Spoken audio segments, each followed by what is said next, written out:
Salve, salve galera! Seja muito bem-vindo a mais um Tudo Acaba em Business. E hoje eu tenho um convidado ilustre, ele que é especialista em saúde ocular. Ao meu lado, o doutor Tomás Rodolfo Júnior. Muito obrigado. Prazer Obrigado enorme em convite. recebê-lo Valeu. aqui. Obrigadão, prazer é meu. Prazer é meu. Doutor, vamos começar já te colocando numa situação aqui de responder perguntas extremamente procuradas, né?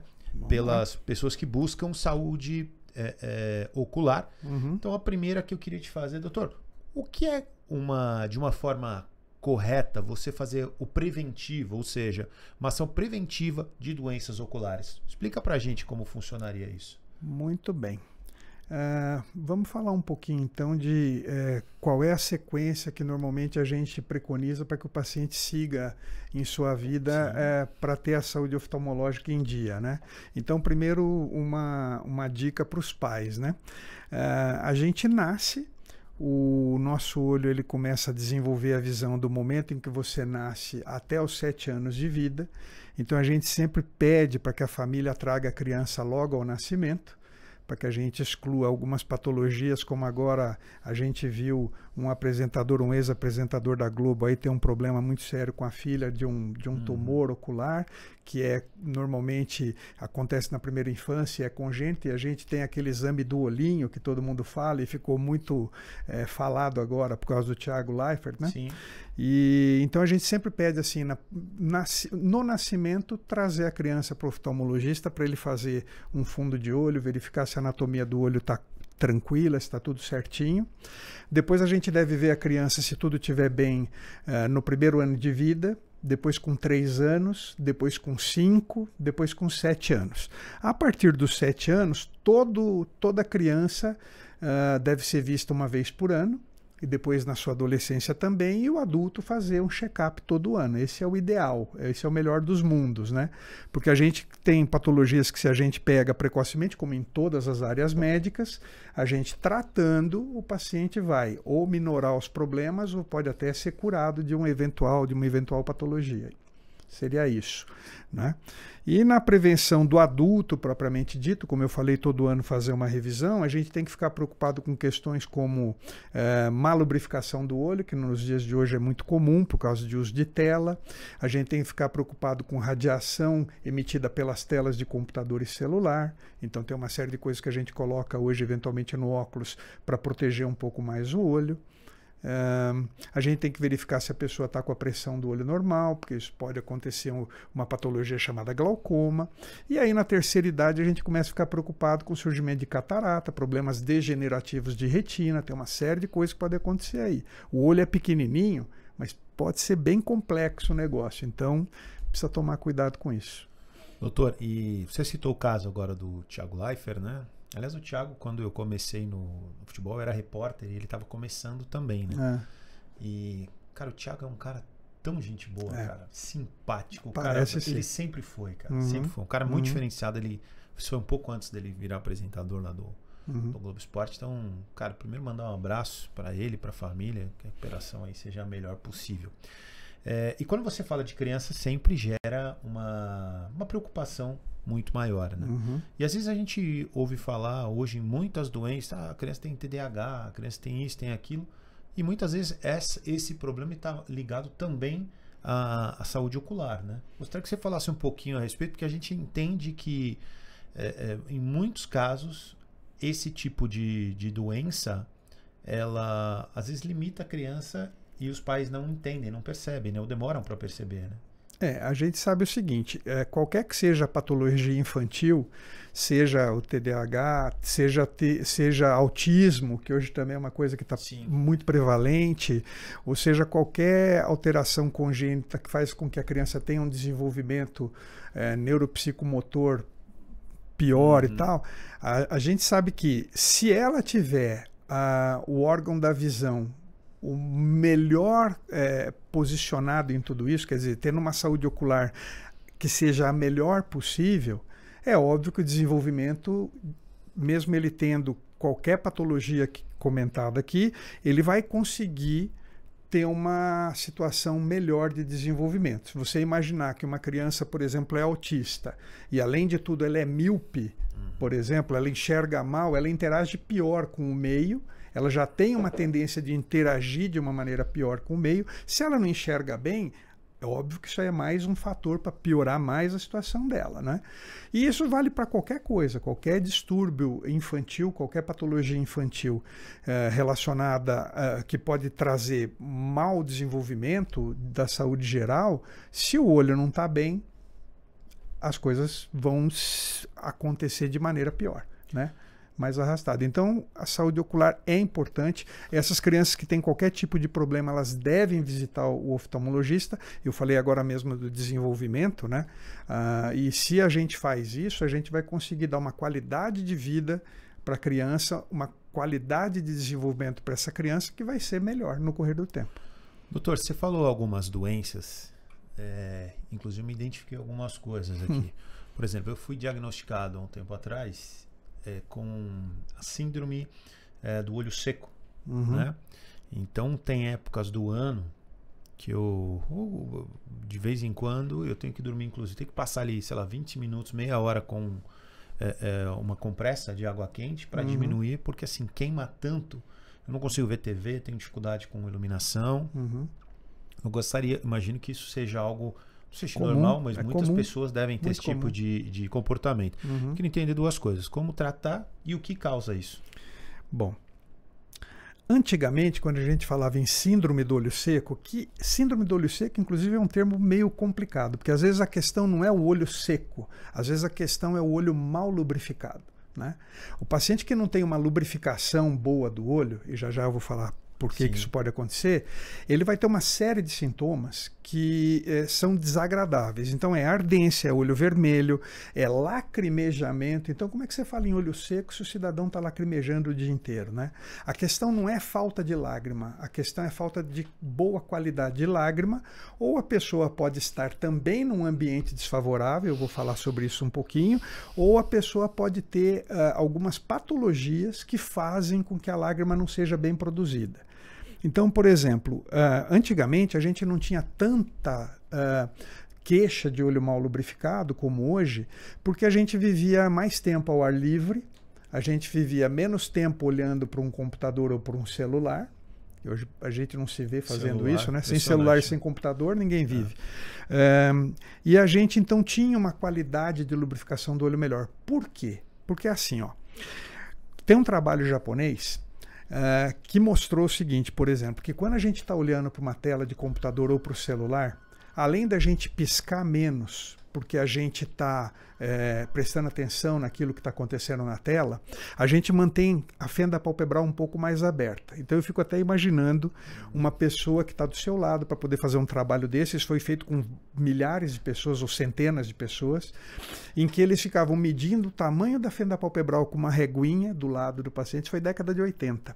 Ficavam medindo para ver se a fenda palpebral abria mais ou menos na hora que ele está prestando atenção, e quantas vezes ficava com um contadorzinho. Naquela época não tinha internet, tecnologia, o cara tinha um contadorzinho de mão, e se percebeu no trabalho que a gente no computador mantém a fenda mais aberta e pisca menos. Ó, o que faz o seu olho espalhar a lágrima é o fato de você piscar. Quando você pisca, a glândula lacrimal e as glândulas acessórias, elas mandam a lágrima e a pálpebra espalha isso sobre a superfície do olho. Então, resumo, quanto menos você piscar, menos quanto você mais tem tempo você... lubrificação. Então, e aí você leva ainda em consideração que normalmente quem está trabalhando com computador ou com celular, ele está trabalhando num ambiente que geralmente é uma empresa, ou geralmente pode ser a própria casa, mas o cara tem ventilador ligado ou um ar-condicionado que já resseca mais o olho.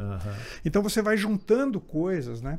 E aí agora, além de tudo isso, nós temos assim uma qualidade, quem mora nas grandes cidades, né? Qualidade do ar ruim. A gente que vive na grande São Paulo, oscilação de temperatura. Um dia você está com 30 graus, outro dia você está com 10. Tudo isso mexe com a qualidade do ambiente, e a qualidade do ambiente é diretamente relacionado com um fator irritativo do olho. Então isso causa essa tal síndrome do olho seco também. Existem patologias, por exemplo, existem doenças articulares, doenças reumáticas como artrite reumatoide e outras, que fazem com que a glândula lacrimal perca a capacidade de produzir uma lágrima de boa qualidade. Existem anticorpos que são voltados contra a sua articulação e eles atacam a sua articulação, você acaba desenvolvendo um processo inflamatório, e é engraçado porque você tem componentes da articulação que são similares a componentes da glândula lacrimal. Então o anticorpo está atacando a articulação, mas está atacando a glândula lacrimal também. Você começa a produzir uma lágrima pior. Existem problemas, as mulheres, por exemplo, elas mudam o padrão hormonal por causa de, por exemplo, a menopausa. Sim. E a qualidade da lágrima piora porque até nisso os hormônios do ciclo menstrual têm influência. Então, na verdade, tem várias coisas que fazem o olho ficar mal lubrificado. E aí como é que você vai tratar isso? Você vai tratar isso tentando melhorar tudo isso que eu falei. Tem trabalhos japoneses preconizando também que você, a cada hora de tela, você fique 15 minutos num ambiente fora daquilo, para você ficar piscando, para você voltar, manter a sua fenda palpebral no tamanho normal. Quer dizer, hoje em dia, como é que a gente faz isso? Olha, eu estou trabalhando, eu vou parar 1 hora agora e eu só volto daqui 1 hora. Fala isso pro seu chefe para você ver, né? E aí, a lubrificação do olho nesses casos é importante. Ô, Lucão, quantas horas você está aí de frente com o computador, Lucão? Eu acho que mais...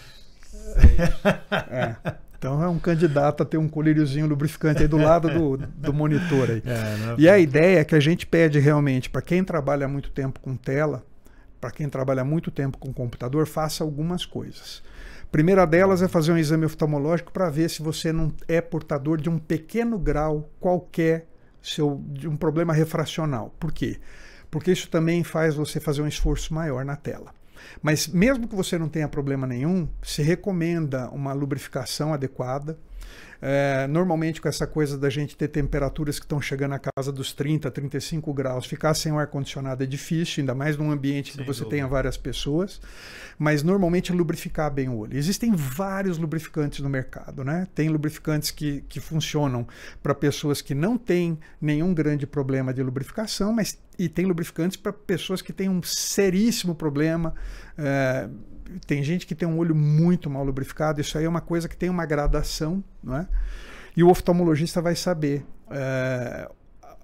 observar qual é o nível de dificuldade em relação à proteção do olho pela lágrima, como é que está a situação, e prescrever o colírio que seja mais adequado para cada tipo de problema. Isso, doutor. Eu não sabia disso. Eu achei que o colírio era basicamente o mesmo. Tem várias coisas. Se você olhar no mercado, você vai na farmácia, às vezes o paciente fica inclusive chateado, porque o médico prescreve para ele um colírio, ele chega lá na gôndola. R$80. Pô, tem colírio que custa 15, tem colírio que custa 120, né? E aí tem uma gradação de preços aí. E aí o que acontece? O cara fala, puxa, o cara me prescreveu um colírio que custa R$80. Pô, tem um de 15 ali, né? Mas às vezes a composição daquele que custa 15 não é tão boa quanto a de 80 para aquele tipo de problema que você tem. Depende da necessidade de cada um. É claro que a gente sempre tenta fazer a coisa funcionar com um colírio que tem o melhor custo-benefício para aquela dada situação de olho. Mas às vezes, infelizmente, a gente tem que lançar a mão de colírios que são mais caros, mesmo porque os mais baratos não funcionaram, os mais simples, vamos dizer assim, não funcionaram. Doutor, cor de olho, alguma coisa assim, tem alguma diferença em termos de resistência assim, ao sol, à temperatura? De lubrificação, assim? Não. Mas em relação à fotofobia, sim. Olho claro normalmente tem mais sensibilidade à luz. Porque a íris, quando ela é escura, ela filtra mais a luz. A luz entra pela pupila, que é um orifício que você tem na íris, e se você tem a íris clara, por transluminescência, ela permite mais entrada da luz. Então um paciente de olho castanho, né, ele sofre menos, porque entra menos luz, só entra luz pela pupila. O cara que tem um olho azul, um olho verde, ele sofre um pouco mais mesmo. Legal, isso é muito interessante. Mas não tem nenhuma situação assim, mas existe alguma patologia que é mais prevalente num olho claro, num olho escuro? Não vai por aí. Você sabe, doutor, eu brinco que eu sou meio vampiro, porque eu tenho problema muito sério com a luz, né? Me gera uma certa... saio do sol assim, se não tiver com óculos escuros, eu não consigo abrir os olhos. É uma coisa...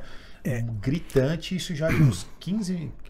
Quando eu era jovem não, mas de uns 15 anos pra cá, assim, é agressivo. Assim, sabe? Isso aí tem... Se tiver um sol, isso tem uma influência direta de duas coisas que são importantes.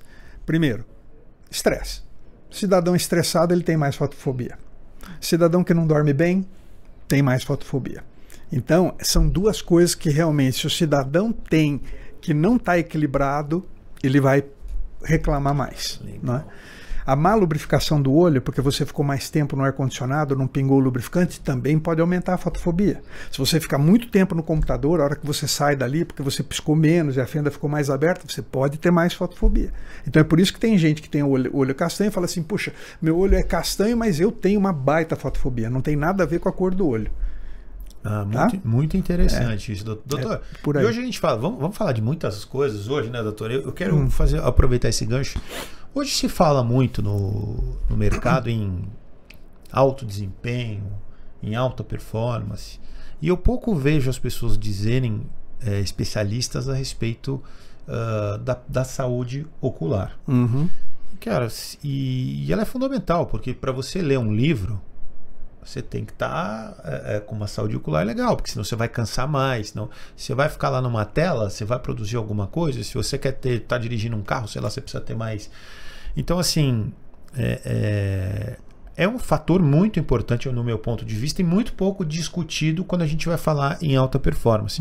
Gostaria que você falasse um pouquinho, porque aí você vai falar, fala de alimentação, fala de treinamento, falam de várias coisas, de controle de estresse, mas eu queria ver pelo lado da saúde ocular. Olha, na verdade, o olho é um órgão dos sentidos. Você tem aí olfato, você tem audição, você tem paladar. O olho é um deles, né? O que eu costumo sempre falar é o seguinte: se você está com uma saúde geral equilibrada, e se você está com um nível de sono equilibrado, e cada um tem o seu limiar, tem uma série de discussões aí de quanto você deve dormir para poder estar bem e tal, nós vamos falar sobre isso daqui a pouco. Próximo passo. Mas a ideia é que se você está bem do olho, e se você está bem da saúde geral, desculpa, você vai estar bem do olho também. Não é? Existem patologias que afetam severamente o olho, como diabetes, como hipertensão, colesterol. Eu posso falar um pouquinho disso já. Mas se você está fisicamente equilibrado, se você está com um bom sono, se você está com um nível de estresse controlado, porque eu vou dizer assim, não ter estresse, eu acho que eu não consigo enxergar isso, mas ter um nível de estresse controlado, fazer atividade física controladamente e tal, você vai ter uma saúde ocular boa.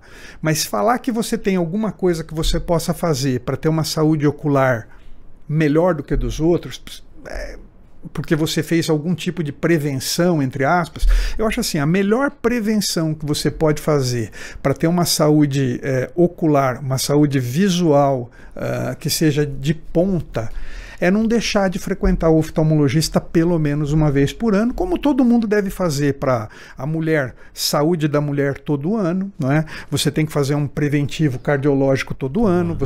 Então, se você fazendo um clínico geral para fazer os exames todo ano, você deve frequentar o oftalmologista também todo ano, porque assim, tem gente que tem uma saúde ocular mais privilegiada. Eu, por exemplo, uso óculos desde os 4 anos de idade. Uau. Tem gente que chega para mim com 60 anos, 70 e nunca usou óculos. Não é? Então, varia, vai depender da genética de cada um e coisa e tal. Mas eu acho que para falar, por exemplo, nessa história de, olha, eu quero viver, que nem agora a gente estava comentando antes do podcast, eu quero viver 120 anos bem. É uma corrente que fala que é o que disso, muita gente está querendo isso, né? Isso. Olha, existem fatores, óbvio, alimentares, existem fatores de estresse, de sono, tudo isso que a gente já falou, mas existe genética, né? Eu conheço gente que foi a vida inteira extremamente controlada, tenho familiares que foram extremamente controlados, morreram mais cedo do que a gente esperava, né? Porque tem fatores genéticos nessa história, né? A pessoa pode ter uma saúde, por exemplo, uma saúde maravilhosa do ponto de vista visual, e a pessoa se cuida, faz atividade física, toma lá seu vinhozinho moderadamente, porque diz que melhora a circulação, aquela coisa toda, e a pessoa, de repente, com 65 anos, desenvolve Alzheimer, que é um troço que está todo mundo estudando os fatores que vão... Mas tem umas coisas que ninguém sabe explicar, né? E o olho é a mesma coisa. Tem gente que faz, inclusive tem gente que vai todo ano no oftalmologista, e não é por isso que o cara, quando passa dos 60 anos, não vai desenvolver catarata, por exemplo. Ou ele não vai chegar aos 70 começando a ter problemas degenerativos de retina. Como é que, né? Então é muito variável. Eu acho assim, ó, o que a gente precisa tentar fazer é ter uma alimentação o mais saudável possível, porque é bem difícil hoje em dia com a vida corrida que a gente tem, né? Às vezes você não tem tempo nem para almoçar nem nada, mas é alimentação saudável. Atividade física moderada, eu não acho que ninguém precisa ser rato de academia para ter saúde, não é? Inclusive nós tivemos essa semana um rapaz que saiu no noticiário aí, fisiculturista, teve um infartão sei lá se ele usou alguma coisa ou não, mas com 29 anos o cara morreu. E é fisiculturista. Então, assim, é sono adequado. E como é que... Vamos falar um pouquinho do sono. Eu tenho um colega de faculdade que ele dorme 3 horas por noite. Uau! É um cirurgião extremamente... Você um amigo que dorme 5, já? Não, esse amigo meu que é cirurgião, ele dorme uma média de 3 horas por noite a vida toda, desde que eu conheço ele até hoje. Ele tem mais ou menos a minha idade e ele faz isso. E ele tá ótimo, não é? Tem gente que necessita das 8 horas, tem gente que precisa de 6. Então, assim, isso é muito variável, não é? Eu, por exemplo, me sinto bem dormindo 7 horas. Eu também, doutor. De 7 a 8 horas. De 7 para 8 horas eu fico bem no dia seguinte. Se eu durmo menos, eu já fico meio jururu no dia seguinte. Então, cada um é cada um, né? Mas o sono é importante também para a gente ter esse geral da saúde, para a visão também ser boa e coisa e tal. Fator estresse. Tem gente que vive sob um estresse danado e vive bem, porque o cara está adaptado àquilo. Mas tem gente que o mínimo de estresse que dá, o cara já tem um burnout, já tem uma série de outros problemas. Limiar das coisas é diferente para cada pessoa, né? Então acho que a saúde ocular você tem que ter um equilíbrio dessas coisas, sem radicalizar, né? Porque se você radicaliza, por exemplo, uma alimentação, eu quero viver 120 anos.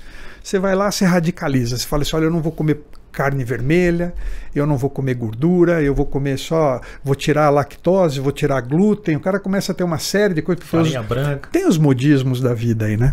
O cara tira tudo isso e ele começa a ficar tão estressado porque ele tem que manter aquele padrão de alimentação. Então ele é aquele cara que, socialmente falando, ele vai num lugar, tá todo mundo se divertindo, ele tá preocupado com quanto ele comeu, ele tá tão neurótico com aquilo. Ele está contando as folhas de alface. Que ele cria um estresse por causa daquele cria as folhas. O cara fala, só posso comer 8 folhas de alface, e de repente ele não lembra se ele pôs 8 ou 9 no prato. Aí o cara já cria um estresse, né? Tá bravo. Então acho que a pessoa tem que saber fazer um controle geral do que está acontecendo para ele poder ter uma qualidade de vida boa. Sim. Não pode ser louco de cometer abuso, mas também não pode fazer a coisa restritiva demais, né? Então acho que é isso. Doutor, vamos lá. Vamos falar agora, você falou a respeito do sono, aí rapidamente. Então, isso não influencia, se o cara dormir 6 horas, 8 ou 3, isso não influencia na saúde dos olhos. Não. A saúde em geral é que tem que ser levada em consideração. Não. A alimentação e tal. Não, é tudo isso daí. Porque você, por exemplo, você tem patologias, a gente comentou aqui, eu vou falar um pouquinho. Existem patologias que são muito deletérias para o olho se você não cuida bem. Então, por exemplo, retinopatia diabética. O cidadão que é diabético e não cuida do diabetes, ele vai ter um monte de problemas. Problema hepático, problema renal, problema cardiológico, mas o olho... Inclusive a gente usa o olho, o fundo de olho, para ser para ter um balizamento de como ele está cuidando do diabetes, da hipertensão, do colesterol, porque você tem sinais no fundo do olho, você tem alterações no fundo do olho, que num exame de fundoscopia ou de mapeamento de retina, você diagnostica se o cara está tendo um bom controle, se ele está piorando, não é? Se ele está mentindo, inclusive, para você, porque ele pode falar para você que ele é lindo, maravilhoso, estou cuidando maravilhosamente bem, e ele está sendo um baita de um sem vergonha nos bastidores. Com ele mesmo. Mas o cara está lá. E o cidadão pode até ficar cego por causa de uma retinopatia diabética ou hipertensiva, tem uma série de coisas aí que podem se atrapalhar. O diabetes ele também provoca o surgimento de catarata mais precocemente, provoca mais frequentemente glaucoma, que é uma patologia que cega o cidadão por aumento da pressão do olho, mas aí é uma outra história, enfim. Então, essa coisa do olho, você manter uma saúde geral, seu olho vai ter uma performance melhor, e é assim que é, né? Temos que tomar cuidado com isso daí tudo. Depois a gente vai entrar em cada um, glaucoma, que é uma coisa que eu tenho visto falar bastante, mas vamos lá. Doutor, alimentação influencia em que... Aí eu vou tentar ser um pouco mais específico. Você tem algum tipo de alimentação ou suplemento que ajuda? Porque assim, a gente vê muito assim, toma suplemento para o coração, toma suplemento, toma ômega 3, toma... Para o olho, tem alguma vitamina que faz... que ajuda, sei lá, na prevenção de doenças. Lembrei da minha avó agora, que ela falava assim, come cenoura. A minha mãe também falava. Cenoura. Minha mãe também falava, cenoura. Tá, claro. Existem vitaminas que são necessárias para o bom funcionamento do olho. A gente sabe que vitamina A, gente sabe que zinco, a gente sabe que selênio, a gente sabe que ômega 3, a gente sabe que vitamina D.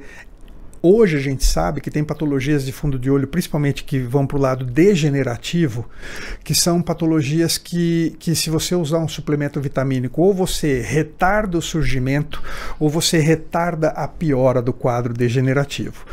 Mas eu sempre pergunto para meus pacientes que têm algum problema, ou que estão chegando lá na 3ª ou 4ª idade, que agora a classificação disso também está mudando, eu sempre falo para eles assim, a melhor coisa que existe para você ter uma boa saúde oftalmológica e geral do organismo se chama prato colorido. Prato colorido significa o quê? Hoje eu como cenoura, amanhã eu como brócolis, depois amanhã eu como beterraba, depois amanhã eu como alface, quer dizer, cada dia procurar fazer um prato de uma cor. Frutas, hoje eu como melancia, amanhã eu como mamão, depois eu como melão, quer dizer, que nossos pais nos ensinavam é o que mais funciona. É o que mais funciona. Agora, tem gente que chega para mim e fala, doutor, não consigo, porque não gosto ou porque não tenho condição lá por causa da correria, não dá para eu fazer isso. Então aí existem suplementações vitamínicas, a depender do caso, que você pode utilizar. Fica mais barato você gastar na feira do que na farmácia. Isso é uma coisa que eu falo todo dia repetitivamente no consultório. Sim. Né? Mas às vezes não tem jeito, você não consegue escapar disso, né? Sim, mas existem sim vitaminas que são mais importantes para o olho, essas que eu citei aqui. Vitamina K? Vitamina K não. O que a gente sabe bem é vitamina A, vitamina D. E outros oligoelementos, ômega 3, zeaxantina, xantina, tem uma série de oligoelementos que fazem parte disso e que você já tem medicações específicas para tratamento, por exemplo, prevenção de doenças degenerativas, né? O ômega 3 faz uns 10 anos que me convenceram a usar e eu uso faz 10 anos de forma contínua. Esse foi um que me pegaram e falou assim, cara, não tem como. De tanto falar, entrou na minha cabeça. A gente tem que tomar um pouco de cuidado com modismos. Porque assim, eu sempre cito a história do ovo. Teve uma época que o pessoal falava, talvez você não fosse nascido ainda, mas teve uma época lá para trás que o pessoal falava assim, você vai comer muito ovo, é muito colesterol. Você vai morrer entupido de colesterol. Né? Hoje o cara fala, não, tem que comer ovo. Né? Então o cidadão fala assim, olha, tem uma restrição com manteiga, você tem que comer Becel, que protege o coração, né? Hoje já se sabe que isso aqui faz mais mal do que aquilo ali, aquilo ali é melhor do que isso. É óbvio, não é para você comer um tijolo de manteiga. Você vai comer moderadamente manteiga, não precisa comer toda hora, todo dia. Sim, claro. E assim tudo. Então a história do prato colorido, para mim, ainda em termos de você agir preventivamente com a sua saúde geral, é o melhor que existe. É o melhor negócio que existe ainda. Sim. Doutor, você citou o glaucoma. Gostaria que você explicasse, porque assim, eu recentemente conheci 2 pessoas que estavam passando por esse problema, né? Então, talvez seja um problema razoavelmente comum. Gostaria que você explicasse um pouquinho para as pessoas o que é e o que causa, né?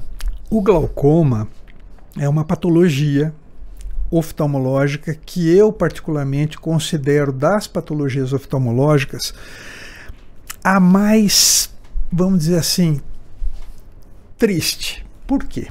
Porque na grande maioria dos casos de glaucoma, na enorme maioria, o paciente não sente absolutamente nada. O que é o glaucoma? O glaucoma é uma patologia que faz com que você tenha um aumento da pressão do olho. O olho é uma bolinha fechada que produz líquido para manter o sistema lubrificado, não, limpo mesmo, as lentes, o conjunto de lentes. Então você produz um fluido que tem que circular dentro do olho e do mesmo jeito que você produz, ele sai, ele é escoado. E você, às vezes, produz mais do que escoa. Se você está num sistema fechado e põe mais água lá dentro do que você devia colocar, aquilo faz o aumento da pressão. O aumento da pressão ele faz com que as células nervosas da retina sofram. E essas células elas vão perdendo a função, elas vão morrendo. E se você não trata o glaucoma, essa perda de células, como a retina é um tecido neural, que é um tecido que é um prolongamento do sistema nervoso central, Se você perde essas células, você não tem recuperação delas. Aquilo que você perdeu, perdeu. Então o glaucoma, como não faz o olho doer, você não tem nada. E como o glaucoma ele é uma doença infeliz porque ele faz com que você comece a perder o campo visual periférico, é uma doença que vai comendo o seu olho pela borda. Né? Então, quando a gente olha para alguma coisa que a gente... Né? Não, quando a gente olha para alguma coisa que a gente usa a nossa visão central, você olha qualquer coisa. Por exemplo, eu estou olhando esse copo aqui. Eu estou vendo que ele tem um detalhe, eu estou vendo que ele tem aqui a cor dele, etc e tal, que ele tem um líquido dentro. Mas eu tenho visão em volta, que você está aqui do meu lado, que tem aqui um microfone e tal, mas eu estou olhando para ele. Quem te dá a visão central é quem, por último, vai morrer no glaucoma. Você começa a perder campo visual. Uau. E às vezes o paciente, você vai perdendo essa visão periférica. E às vezes o paciente, ele descobre que ele tem glaucoma no dia que ele começa a tropeçar ou bater em objetos que estão na lateral dele. Sim.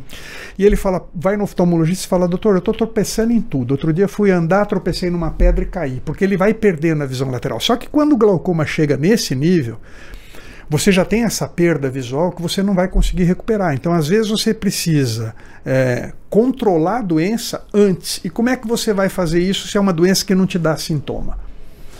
Não dói, não fica vermelho, não acontece nada. Você vai perdendo a visão lateral e você só vai perceber a hora que você tropeça, por exemplo, em alguma coisa. Só tem uma maneira. Fazer o exame periódico no oftalmologista pelo menos uma vez por ano. Porque de um ano para outro, você não vai ter essa perda tão grande de visão. Né? Bom, se você tem diabetes, se você tem familiares com glaucoma, algumas raças têm mais glaucoma. Então, por exemplo, pessoas de raça negra ou os afrodescendentes, esse pessoal tem mais chance de ter glaucoma, por causa da anatomia do olho, enfim. Então, tem certos grupos que têm mais chance de ter glaucoma, mas obrigatoriamente... e o glaucoma ele é mais prevalente, a gente tem glaucoma congênito, que também é uma coisa muito chata, porque rouba muito da qualidade visual da criança, precisa ser tratado rapidamente, às vezes, muitas das vezes com cirurgia logo ali precocemente. Mas se você é uma pessoa que não tem histórico, não teve problema na infância, não teve nenhuma doença ocular, nenhum traumatismo ocular que tenha causado glaucoma, todo paciente acima dos 40 anos, escutem bem isso, todo paciente acima dos 40 anos deve frequentar o oftalmologista uma vez por ano, porque o glaucoma ele é mais prevalente depois dessa idade. E se você controla a doença, existem medicações, existem laser, existem cirurgias que a gente consegue fazer para controlar o glaucoma, você vai ter uma qualidade de vida e não vai perder a sua visão, não é? São raros os casos em que a gente, diagnosticando precocemente, mesmo assim o paciente vai evoluir para cegueira. Não é comum, se você cuida disso. Então o glaucoma das patologias oftalmológicas, eu acho que é aquela com a qual a gente tem que ficar até meio neurótico. Triste isso, né, doutor? Porque ele vai te comer... Assim... Não, se ele perde a visão, ele não recupera.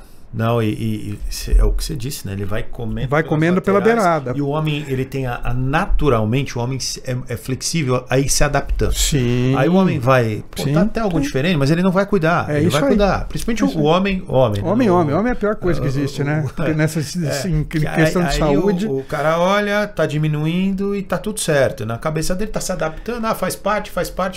Na verdade, você não percebe, né? Ele já tá numa fase final ali onde ele tem muito pouca coisa. Eu venho do futebol, né, doutor? Trabalhei muitos anos. E ali no futebol a gente fala muito da visão periférica, que o craque tem a visão periférica muito apurada. Sim. E aqui está a explicação do doutor. Né? Então ele consegue olhar a bola, que é o foco principal, mas ele consegue ter um controle de espaço muito maior. Né?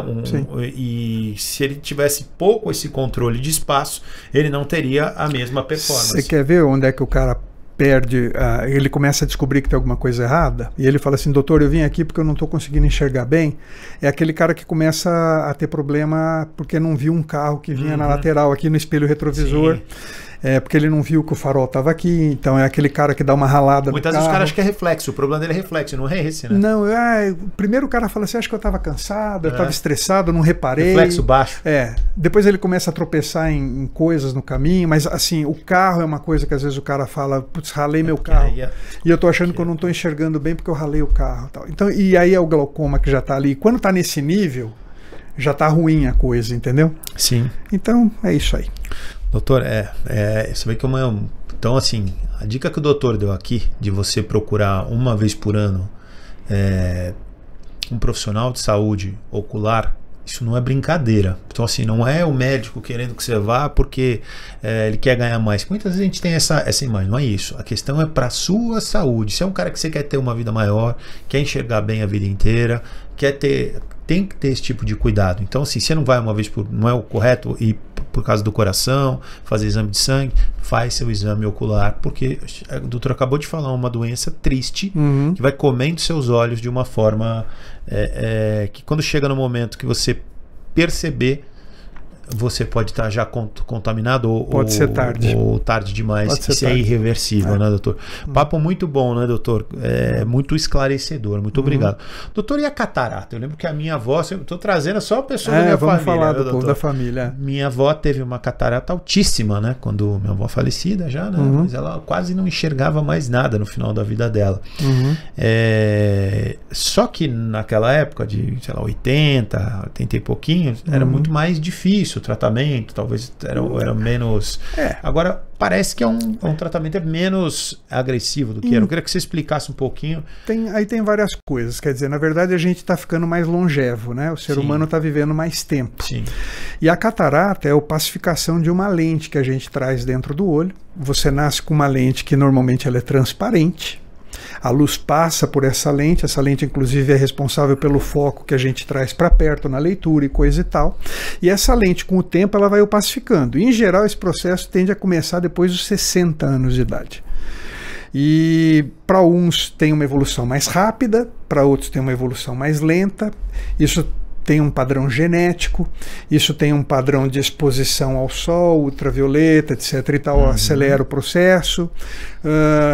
Doenças sistêmicas, como eu já falei aqui, o diabetes, podem fazer a catarata evoluir mais rapidamente, e a ideia é que essa opacificação da lente, ela vai fazendo você perder a qualidade da visão. Antigamente não tinha tanto, porque a gente vivia menos. Sim. Paciente com 60 anos era considerado, né? Eu lembro que eu estava no consultório quando eu comecei a trabalhar, 30 anos atrás, e que chegou um paciente de 82 anos para eu examinar. E naquela época, ter 80 anos de idade era uma coisa assim... Os colegas vieram até a minha sala. Que nem tem mais de 100 hoje, né? Eu falei para os colegas que tinham um paciente de 80 anos, e eles vieram para ver como é que era um olho, assim, puxa, como é que é um paciente de 80 anos? Porque era incomum, né? Paciente com 70 anos... já era um negócio absurdo. Com 80 era pior ainda. Hoje, 80 anos, o cara tá batendo a maior bola ainda, né? Então, no Império Romano, a catarata, 50 anos, o número de pacientes com catarata evoluiu, aumentou por causa da longevidade. E o cristalino, quando ele perde essa transparência, a luz começa a não entrar e você vai perdendo. De maneira geral, no ser humano médio, quando a sua visão vai caindo, você vai se adaptando. Então é aquele paciente que dirigia à noite, ele para de dirigir à noite, mas ele ainda está fazendo as coisinhas dele lá, tal e coisa. A gente sabe que quando a visão cai normalmente abaixo dos 50%, 60%, 50%, o paciente começa a perder aí qualidade de vida, porque normalmente acima dos 60 anos ou acima dos 70 anos, o paciente está mais... tranquilo, está aposentado, nem sempre é assim, infelizmente, mas o paciente normalmente está aposentado e ele usa muito a visão dele, porque é aquele paciente que ou faz trabalho manual, as senhoras fazendo crochê, tricô, costurando, os homens estão lendo, as mulheres estão lendo, você está mais em casa vendo televisão, você está usando muito a sua visão. Palavra cruzada, tal. E eu costumo dizer que assim, a gente pode ficar surdo. O cara que é surdo, ele sofre, claro que ele sofre, mas ele sofre menos do que o cara que é cego, porque você usa muito mais a sua visão para fazer suas coisas no dia a dia do que a sua audição. Sim. Então, se o paciente perde a visão ou começa a ficar muito ruim, muito sintomático, uma solução para catarata é operar. A pessoa me pergunta assim, bom, doutor, o que a gente pode fazer para não ter catarata? E eu tenho duas coisas. Se você tem alguma doença sistêmica, tenta controlar, como, por exemplo, o diabetes. porque você vai ter menos chance de desenvolver a catarata mais rapidamente. Mas a outra solução é morrer antes, porque todo mundo vai ter catarata. É uma solução que não é inteligente, né? Não é inteligente. Então, quando o cara tem a catarata e está nesse nível de visão prejudicada, hoje, graças a Deus, a gente tem uma tecnologia para operar que você faz uma cirurgia de catarata numa média de 7, 10 minutos. Isso é feito com colírio anestésico, uma leve sedação. 7 minutos? Entre 7 e 10 minutos. Claro que tem casos mais complicados, etc. Sim. Mas eu estou falando assim, um ser humano médio com catarata. Né? Você faz uma cirurgia entre 7 e 10 minutos e você faz o cara voltar a ter uma visão muito, muito boa. Se não de 100%, porque ele já tem uma certa idade e já existe um quadro degenerativo, mas você imagina um cara que chega no consultório com 30%, 20% às vezes de visão, ele vai voltar para uma visão de 80%. Olha o quanto você melhorou a situação de um cara de 20 para 80. A gente brinca assim, mas assim, eu já vi pacientes pararem de fazer tratamento de depressão depois de operados da catarata.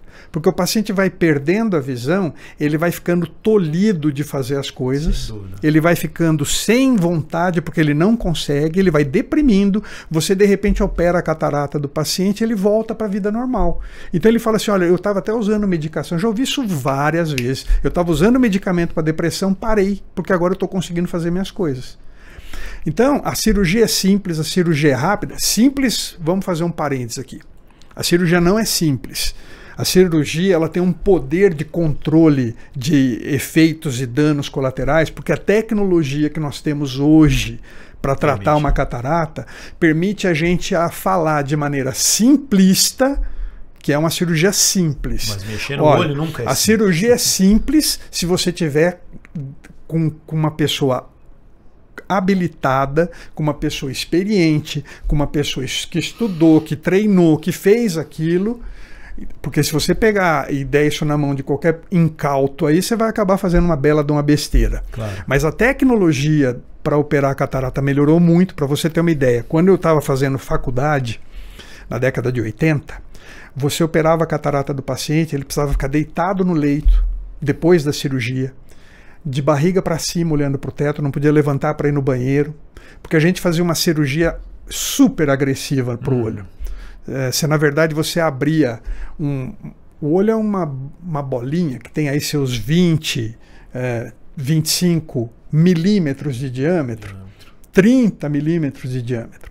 Você abria uma arcada de mais ou menos 12 milímetros na separação entre a córnea e o branco do olho, que a gente chama de esclera, e colocava dentro do olho uma ponta que ela congelava com nitrogênio, você encostava essa ponta, ela grudava no cristalino, e você fazia a avulsão do cristalino. Era um negócio assim, bárbaro. Para aquilo que a gente faz hoje, era uma barbaridade. Mas você está me contando, me doeu. O cidadão, o cidadão depois da cirurgia, eu não sei se você chegou a ver isso, mas antigamente o cara fazia a cirurgia da catarata, ele colocava um óculos depois com uma lente que a gente chama de catral. Era uma lente enorme assim. O pessoal conhecia antigamente como fundo de garrafa, nem tem mais isso, mas enfim.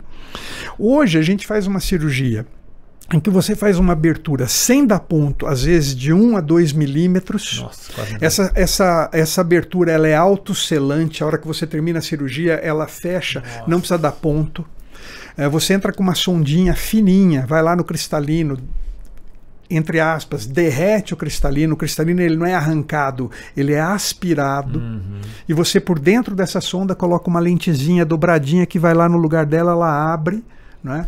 Então as coisas melhoraram muito. Hoje o paciente opera, no dia seguinte ele está trabalhando, às vezes ele está no mesmo dia trabalhando. O cidadão abre o computador em casa depois de passar dali umas 2 ou 3 horinhas e ele está trabalhando.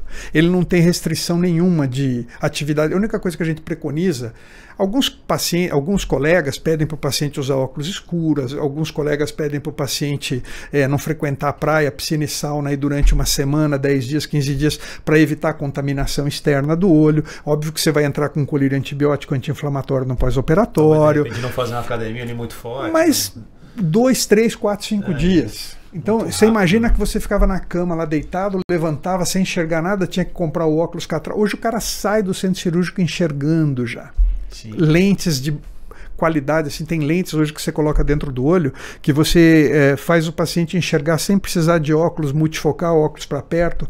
São lentes premium que a gente tem hoje. Quer dizer, a tecnologia para isso melhorou muito. Avançou demais, né? Melhorou muito. Então, essa é uma patologia que a gente tem um bom controle sobre ela, assim, em termos de tratamento cirúrgico, sabe? Catarata é isso. Doutor, você falou assim que alguns agravantes para os olhos, a pessoa que tem algumas doenças, eu queria que você explicasse um pouquinho mais de quais são essas doenças ou esses transtornos que podem piorar essa situação de saúde, com um pouquinho mais de... A situação de saúde, assim, o que a gente tem no olho são exames que a gente pode fazer para controlar outras doenças. Então, por exemplo, o cidadão é diabético, como eu te falei, você vai ver o fundo de olho dele, ele vai ter alterações que vão desde alterações simples até alterações gravíssimas que podem fazer ele ficar cego, e pelo nível de alteração você vai informar o endocrinologista, porque você vai mandar um relatório para ele, e esse endocrinologista, com esse resultado em mãos, ele vai saber o que ele deve fazer para tratar melhor o diabetes do paciente. Se ele vai ter que ser mais agressivo no tratamento, se ele vai poder achar que o tratamento dele está em ordem, se está tudo indo bem e tal. Então você tem alterações como diabetes, como hipertensão também causa alterações em fundo de olho muito severas. Você falou do colesterol, né? Colesterol também, isso você vai ver sinais no fundo do olho.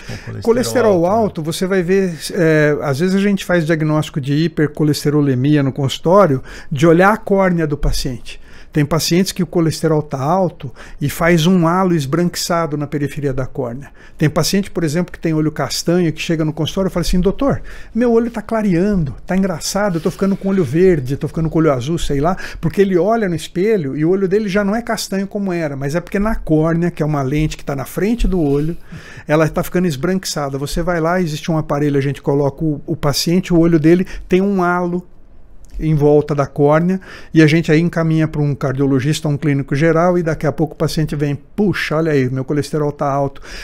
Existem depósitos de colesterol nos vasos, aquilo que a gente chama em cardiologia como arteriosclerose, que o vaso vai ficando endurecido, porque vai tendo depósitos de colesterol. A gente, no fundo de olho, a gente vê os vasos sanguíneos, então você às vezes vê o depósito de colesterol na parede do vaso. O vaso muda de cor, o vaso muda o brilho.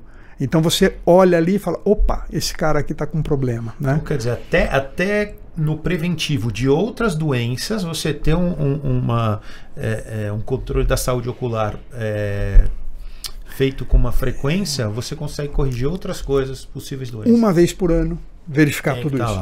Outra coisa que é interessante é o seguinte, existem patologias infecciosas ou infecto-contagiosas que a gente consegue diagnosticar porque elas apresentam lesões típicas no fundo do olho. Uma coisa que eu lembrei aqui é o seguinte, na década de 80, quando eu estava na faculdade, explodiu a AIDS. Explodiu. E a AIDS baixava a resistência do olho, do paciente, e ele ficava suscetível a algumas infecções oportunistas, e uma delas, que é causada por um vírus chamado citomegalovírus, é uma doença que ela dá uma lesão muito característica no fundo do olho.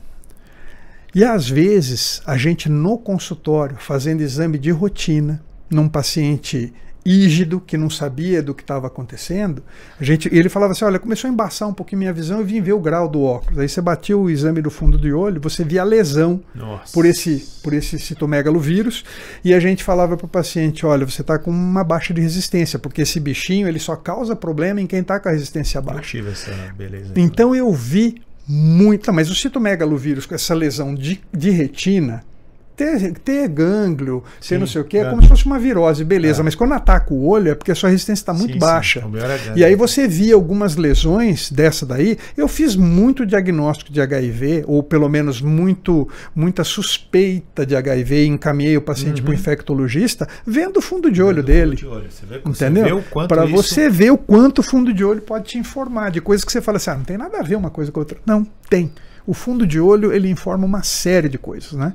Então é essa história, tem que fazer essa avaliação oftalmológica todo ano. Isso aí não tem como escapar disso. Doutor, e tem umas doenças degenerativas também. Tem. Né? Esse também é muito triste, porque muitas vezes ela tem a ver com herança familiar. Né? Herança familiar, exposição a raio ultravioleta. Então, assim, a gente, às vezes, eu fiz faculdade em Ribeirão Preto e a gente atendia muita gente que trabalhava em área aberta, trabalhava em agricultura e coisa e tal.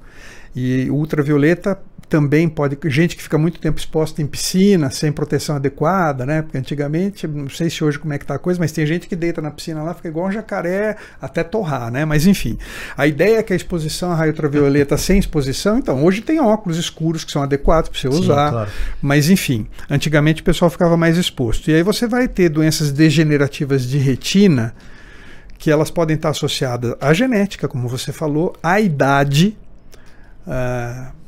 e você tem algumas coisas que são fatores, gente que trabalha com solda, que não usa proteção adequada, aquilo emite um ultravioleta danado, né? Agora nós tivemos um eclipse há poucos dias aí, eu peguei 2 ou 3 casos de pacientes que tiveram uma alteração de mácula, um edema. A mácula é isso que dá a visão central, porque o cara ficou olhando para o sol de maneira inadequada, com uma proteção inadequada e coisa e tal.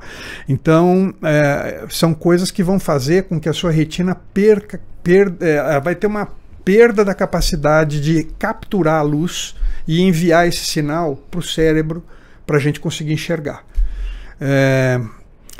Bom, existe fator genético, existem esses fatores que eu te falei. E assim, a gente vai envelhecendo, é aquela história, né? O joelho não é o mesmo, o tornozelo não é o mesmo, né?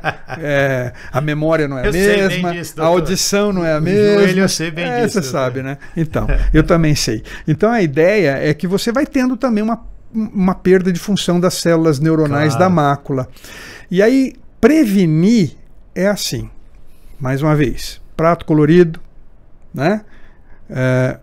Uma coisa que afeta muito a retina, você aí que fuma, por favor, repense seus conceitos, porque o cigarro, ele só é legal, desculpem aqui os produtores, os fabricantes, mas ele é só bom para a indústria, né? Para o paciente, para o paciente, para a pessoa, ele não é bom, enfim.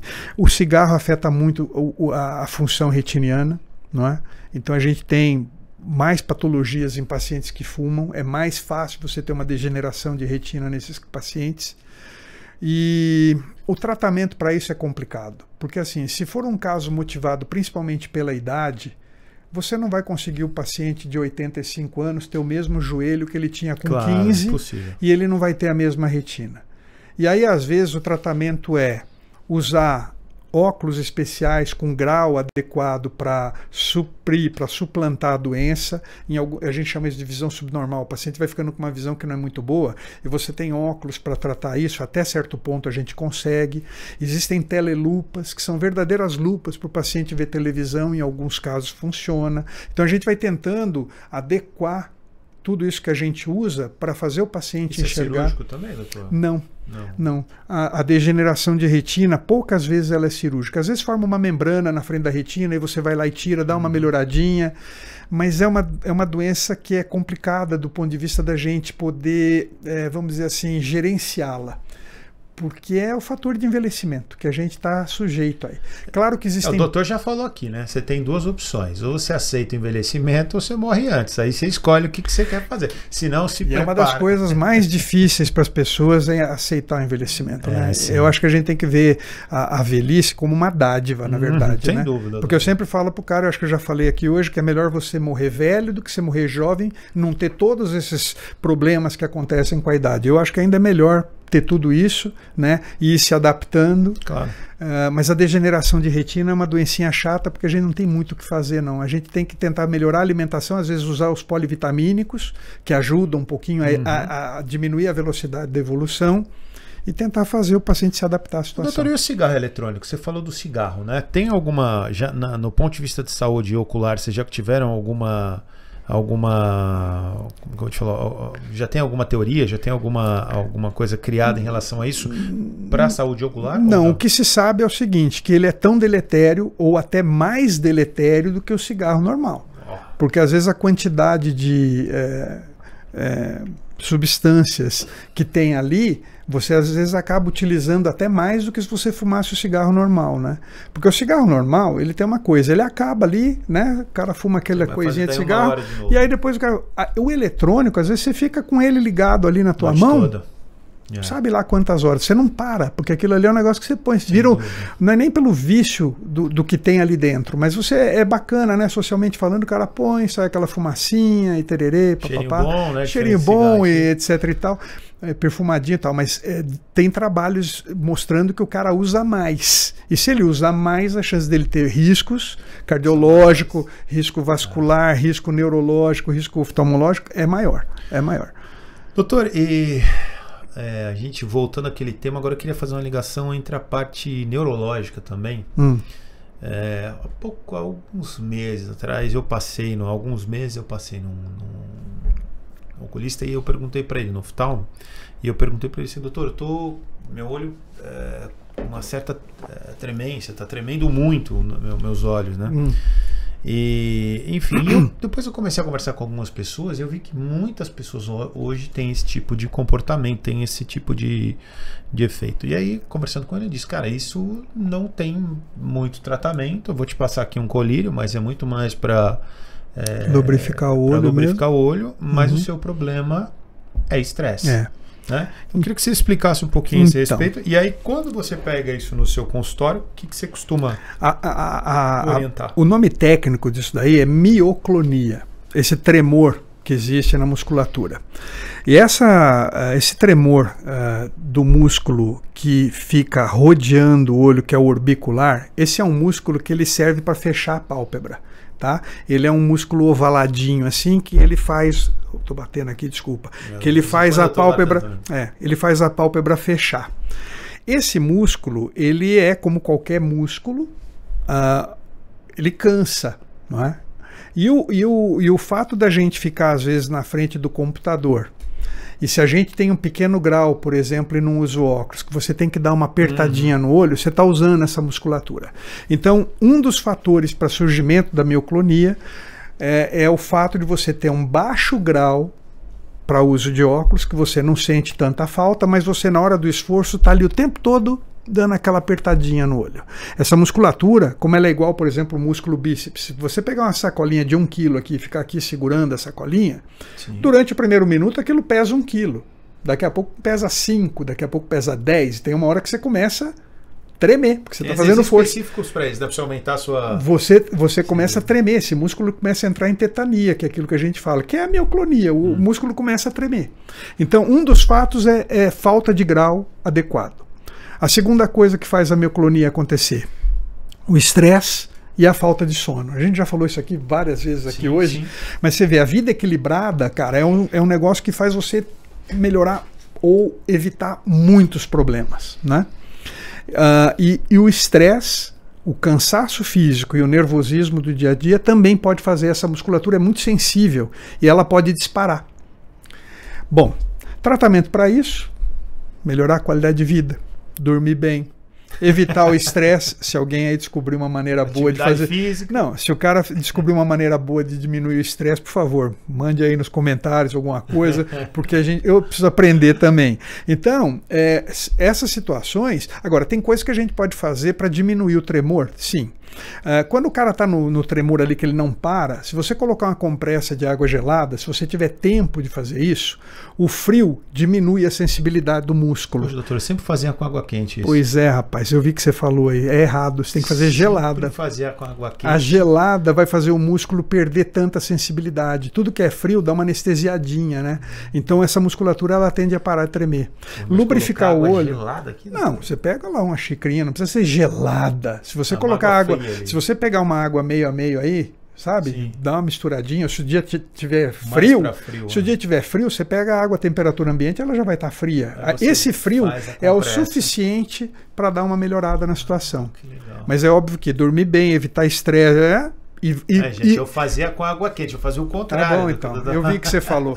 E a ideia é que se você tá corrigido com óculos, se você tiver algum problema refracional, você vai ter menos chance de ter isso também, não é? Mas é isso. Doutor, vou mudar um pouquinho agora o foco da nossa conversa. Doutor, eu tenho muitos amigos médicos e dentistas, inclusive eu tenho uma clínica, já falei para você, chamada Sorricare, minha e da minha esposa. E eu acompanho um pouquinho a vida dessa turma. E uma reclamação que é muito recorrente em relação a eles é que eles têm uma certa dificuldade na hora de fazer a administração de empresa, de gerenciar. E você tem a sua clínica, muito bem, vai muito bem, obrigado.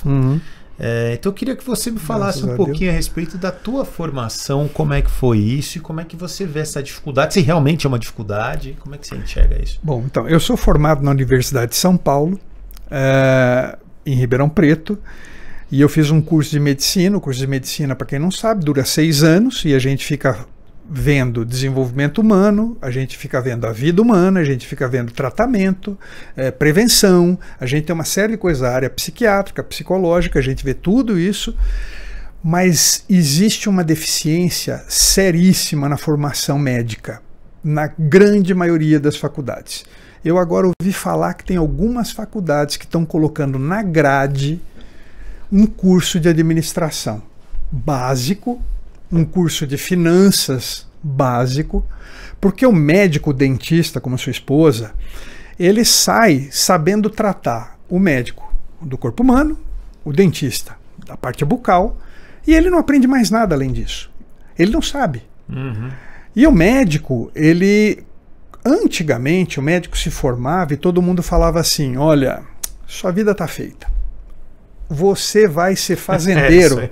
Você vai ser fazendeiro, porque você vai ganhar tanto dinheiro que você vai ser fazendeiro. Médico, advogado e engenheiro, acabou. Era a coisa mais linda, porque você ia ter uma carreira brilhante, você ia ganhar dinheiro pra caramba. Bom, ser doutor? Bom, o fato é que isso mudou, né? Hoje em dia, o médico é um profissional comum.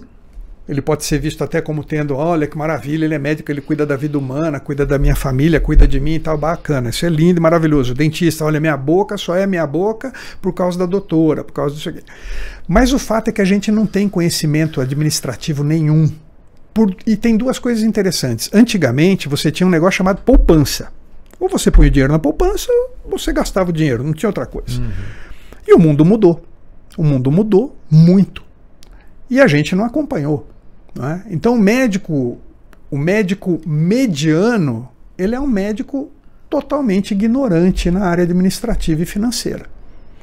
Ele não sabe fazer uma reserva, ele não sabe, às vezes acontece naturalmente, graças a Deus para alguns, não é para todos não. Tem muita gente sofrendo no mercado.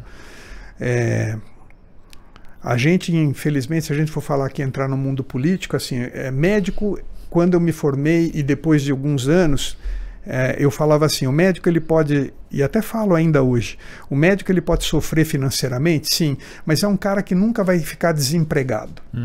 Até isso está mudando, né? Eu já ouvi relatos de gente aí que está fazendo, por exemplo, sem desmerecer a categoria, porque eu acho super necessária, mas já ouvi falar de médicos fazendo Uber nas horas vagas, para poder complementar. Então é uma situação triste para todo mundo, tem engenheiros, advogados, todo mundo está fazendo Uber porque o mundo está diferente, o país está diferente, eu não vou entrar aqui em quem sou eu não tenho formação de economia, mas é que de nada. Para médico realmente não é problema meu isso, e não tenho nem conhecimento. O tamanho do investimento. Mas eu acho assim, olha, eu acho que se você está fazendo medicina, se você pretende fazer medicina, é uma profissão linda, maravilhosa, coisa e tal, mas se você pensa que você vai ter uma situação fácil, você não vai ter. O médico hoje é um profissional desvalorizado, como todos os profissionais, né? Num país, por exemplo, que desvaloriza professor, que eu acho que é a principal profissão, porque é esse cara que educa, esse cara que forma você como pessoa, e é o cara que, coitado, o professor ganha mal, é maltratado, né? Enfim. Mas a gente tem que ter, eu acho que todo médico tem que fazer um curso mínimo de administração ou ter uma assessoria para isso, porque hoje tem isso, né, os escritórios e tal. Ele tem que fazer um curso mínimo de finanças. Eu tenho um filho que está se formando em medicina e eu falei com ele ontem a respeito disso, inclusive. Eu falei assim, olha, o médico ele precisa tentar guardar 20% do que ele ganha todo mês. Ele tem que manter o padrão de vida num nível tal que ele consiga ter isso, por 2 motivos. dificilmente o médico vai conseguir se aposentar de uma maneira condigna, porque ele normalmente ele é um profissional liberal, contratado como pessoa jurídica, então ele não vai ter aposentadoria, CLT, sim, fundo de garantia, férias, 13º, são raríssimos os médicos que têm isso hoje, não é? E esses 20% vão fazer um bolinho, um colchãozinho, para que ele possa pensar, depois de 30 anos, conseguir diminuir o ritmo. Não é que ele vai ficar... Aquela história do médico vai ser fazendeiro, vai ser dono de prédio, vai ser isso, aquilo, isso acabou. Até porque o médico trabalha muito, né, doutor? Você tem que cada vez trabalhar mais, você cada vez ganha menos, você tem uma concorrência muito desleal dos próprios colegas, porque não é uma classe unida. Eu não sei se existe classe unida hoje em qualquer profissão, mas essa com certeza é uma classe desunida.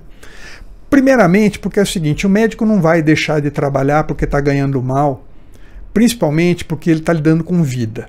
Então eu vejo assim, gente que trabalha no serviço público, os médicos do serviço público, esses caras são verdadeiros heróis, porque eles trabalham sem recurso, eles trabalham sem equipamento, mal remunerado. Eles trabalham sendo convidados a não pedir nada de exame, porque não tem recurso, a desculpa é sempre essa, né? Então esses caras são verdadeiros heróis, porque eles ficam enxugando gelo. Essa é a grande... Quem está na população usando... A gente só quer médico para dar uma parpadinha. Pois é. Mas quem depende, por exemplo, do serviço público, sabe que é assim. E é triste pra caramba, né? Sim. São profissionais que deviam ser mais valorizados. Mas então, todo mundo que tem que fazer isso. Eu, por exemplo, estou com... Não vou falar, tudo bem, estou com 30 anos de profissão e a ideia é que eu não sei gerenciar, eu não sei administrar, eu faço o meu melhor, não é? Mas a minha conta máxima que eu faço é o seguinte, eu ganho X e tenho que gastar menos do que X. E o que sobrar, ótimo. Sim. Mas eu não tive essa cultura de guardar muito lá atrás. Eu não tive essa cultura de me preocupar com uma parte do meu dinheiro, com qual tipo de aplicação eu devo trabalhar. Isso falta muito para o médico geral.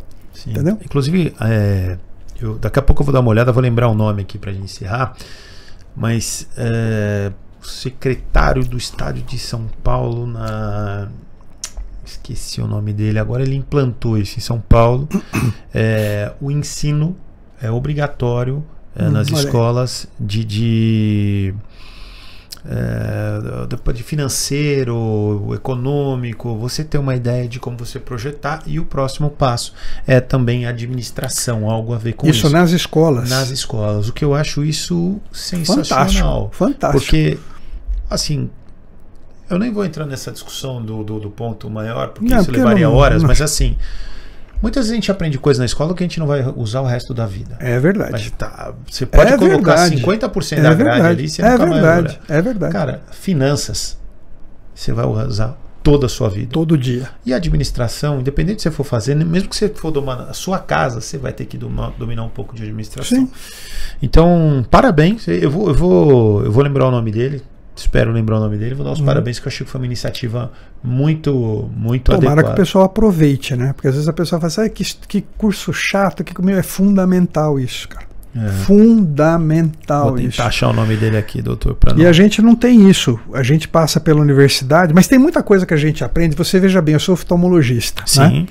No curso de medicina que eu fiz, a gente ficava na oftalmologia, no curso de graduação, por um período que não dava um mês. E assim, não era aula todo dia de oftalmologia, era alguns períodos da semana. E a gente passa um mês na oftalmologia. E aí você fala assim, puxa vida, né?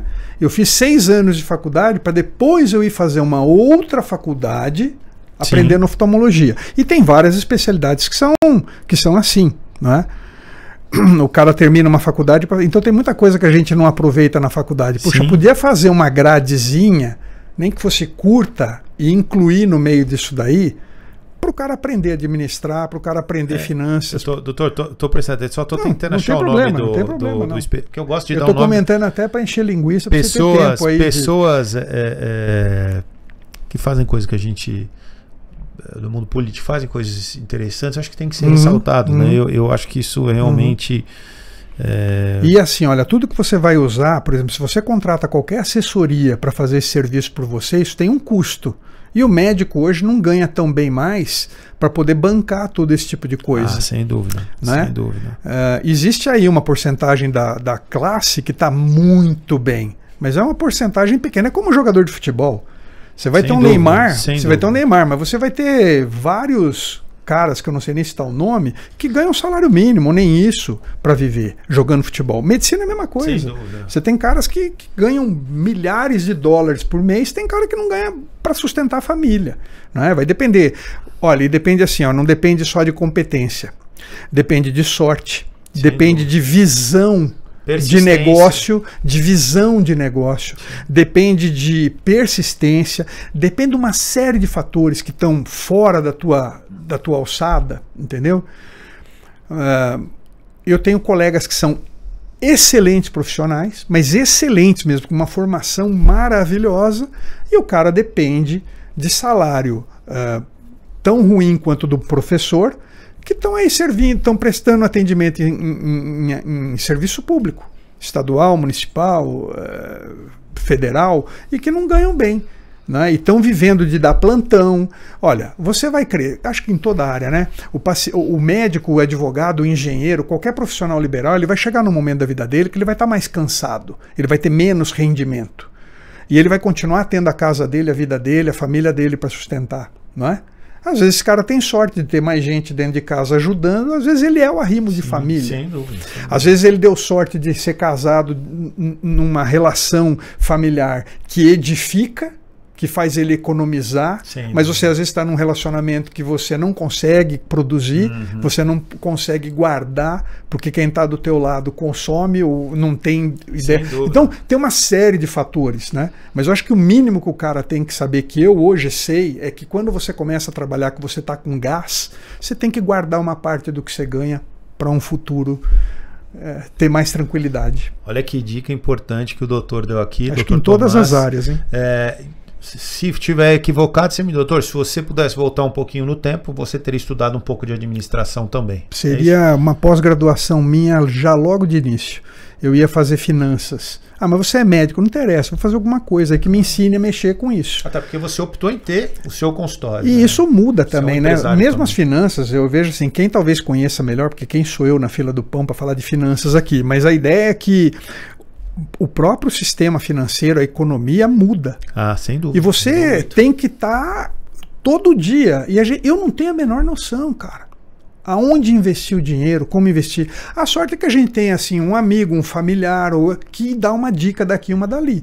Né? Tem gente que é mais conservadora, tem gente que é mais atirada, ousado, né? Mas isso aí você tem que aprender com o tempo, e para aprender às vezes você tem que jogar um pouquinho. Mas ser ousado quando você não conhece também é suicídio, né? Quando você não conhece o campo, é suicídio. Você morre na praia, né? Então é isso. Doutor, estamos encaminhando o final. Queria primeiro te agradecer pela participação. Nosso bate-papo foi excelente. Doutor, falamos 1h30, doutor, 1h20. Puxa, passou rápido. Muito legal. Faremos novamente. E queria que você deixasse algum recado. Se eu deixei de te perguntar alguma coisa que você acha realmente relevante, é o momento de você colocar aqui, doutor, também. Eu acho assim, cuidar da sua saúde geral, tentar ter uma vida minimamente equilibrada. Pô, isso parece fácil de falar, né? É que nem falar assim, olha, todos os seus problemas vão terminar se você ganhar na Mega Sena. Isso também é uma mentira, mas óbvio que vai ajudar. Né? O duro é ganhar na Mega Sena. Então, ter uma vida equilibrada, ter um sono equilibrado, ter uma alimentação equilibrada, fazer atividade física, tudo aquilo que você escuta e que às vezes é difícil de fazer, ou que você não tem vontade de fazer daquele jeito, mas assim, tentar minimamente manter um certo equilíbrio. Às vezes é difícil, tem gente que recorre à ajuda psicológica, tem gente que às vezes recorre a uma fé, a uma religião, tem gente que recorre às vezes a uma coisa mais zen, né? Mas tentar levar a vida. E outra coisa, tendo fé em Deus, não importa a sua religião, mas tendo fé, todo dia você vai ter um novo dia para tentar reconstruir, para tentar arrumar, para tentar ser feliz de alguma forma.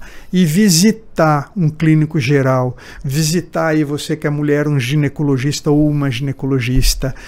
todo ano fazer um check-upzinho, o cardiologista, o oftalmologista, o otorrino, vai lá. Vai lá. Às vezes você tem convênio médico e você não vai, porque você tem... Vá ao médico, o médico não vai te beliscar nem nada, ele vai tentar te atender. Então fazer isso aí, uma alimentação mais equilibrada possível e ter esperança em dias melhores. Eu acho que é isso. Doutor, muito obrigado. E uma coisa muito interessante aqui, que eu gostei muito de ouvir tem um médico, muitas vezes tem aquela história de não confiar, porque muitos são ateus e tem uma corrente muito forte assim nesse sentido. E eu fico muito feliz. Nós aqui somos assim bem praticantes, religiosos, cristãos, independentemente da religião de cada um aqui. Então eu fico muito feliz quando eu ouço isso, principalmente da classe médica, de filósofos às vezes, que tem também essa linha, né, de às vezes não acreditar. Aqui eu queria, só para encerrar, como é que é a sua fé, doutor? Como é que você exercita isso? Eu exercito isso, eu até me arrepio, eu exercito isso todo dia. A gente, durante a vida, quem tem mais experiência vai concordar comigo, a gente comete vários erros. O ser humano ele é fundamentalmente pecador, né? A gente, quando o homem foi criado, para quem acredita em alguma coisa, e eu acredito, ele foi criado e tinha lá a árvore da vida e tinha a árvore do pecado. E o homem, infelizmente, foi para esse lado aqui, né? E a gente é pecador por causa disso desde sempre, e a gente tem que procurar sempre olhar para Deus, que eu acredito, eu não sei qual é o seu Deus, qual é a sua religião, se você é ateu, claro. Mas eu posso te dizer, você que é ateu, depois eu vou fazer só um comentário rápido, como médico, tá? Mas eu acho que a gente tem que acreditar que existe uma força maior, porque existe alguma coisa que está aí em cima, que eu chamo de Deus. Eu sou batista eu sou católico de nascimento e me converti à religião batista anos atrás. Pratiquei pouco. Eu frequento as duas, doutor. Eu pratiquei pouco, cometi alguns erros, porque a gente é falível, não é? Mas eu não quero cometer mais erro nenhum e estou tentando me seguir nesse caminho. E a vida ensina a gente, mas fundamentalmente a gente peca todo dia. Sim. Mas uma coisa que eu acho assim que é importante você aí que está aí, que é ateu, acreditar é o seguinte: tem coisas em medicina que ninguém consegue explicar. Você, quanto mais tenta procurar o início, o começo de qualquer coisa, você vai esbarrar numa falta de conhecimento, você vai esbarrar... Mas isso é o que eu acredito, não estou querendo pôr nada na cabeça de ninguém. Mas eu acho que é tudo tão perfeito num corpo humano, por exemplo, é tudo tão perfeito na natureza. Você estava explicando os olhos, né? E eu estava imaginando exatamente como é que pode algo ser tão uma informação perfeito, luminosa bater numa célula, essa célula disparar uma energia elétrica que vai seguir por um caminho todo lá dentro do seu cérebro, vai chegar na parte de trás do seu cérebro, que é onde está o centro óptico, e vai mandar aquela informação daqui para outros centros no seu cérebro, e isso vai fazer você interpretar que você é você, que isso aqui é um microfone, entendeu? Tudo, um copo, a água, é muito perfeito. Então eu acho assim, não tem, na minha humilde concepção, tendo feito medicina e vivendo, não tem uma maneira de não ter algo que eu considero Deus, e aí você considera o que quiser, que esteja por trás de tudo isso. Doutor, muito obrigado. Eu que mais agradeço. Uma vez. Eu que agradeço. Terminamos por aqui. Fica o convite para a semana que vem. Tem mais um episódio maravilhoso aí do Tudo Acaba em Business.